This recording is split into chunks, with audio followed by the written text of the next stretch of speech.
দক্ষিণ ২৪ পরগনার জয়নগর, সেখানকার মহিলা মাজিদা লস্কর, যিনি ১৩ বছর ধরে স্বামীর কাঁধে কাঁধ মিলিয়ে হাঁড়ি বাঁধছেন খেজুর গাছে।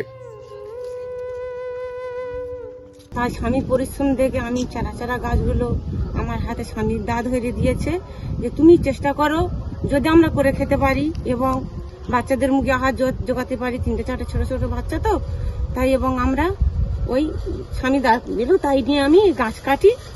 তাই স্বামী বড়গুলো কাটে, আমি ছোটগুলো কাটি, কেটে আমরা গুড় তৈরি করি স্বামী স্ত্রী। প্রতিদিন গড়ে ১৮০ থেকে ২০০টি খেজুর গাছের রস সংগ্রহ করেন স্বামী স্ত্রী মিলে। বছরের এই ৩ মাসই হলো তাদের একমাত্র উপার্জনের সময়। শুধু রস সংগ্রহ নয়, সেই রস উনুনে জাল দিয়ে নলেন গুড় তৈরি করার কাজটাও করেন মাজিদা।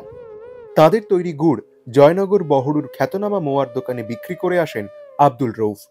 সব গাছগুলো কাটছি, আমার সঙ্গে আমার স্ত্রীও কাটে কম বেশি ছোট ছোট গাছগুলো, আর আমি কাটি গাছ। তবে পুঁজির জন্য, আমাদের পয়সা কড়ির জন্য আমরা ঠিক মতন লাভবান করতে পারি না, আমরা কিছু চলতে ফিরতে পারি না। মোটামুটি এইভাবে বিজনেস আগিয়ে নিয়ে যাচ্ছি খুব কষ্টের উপরে।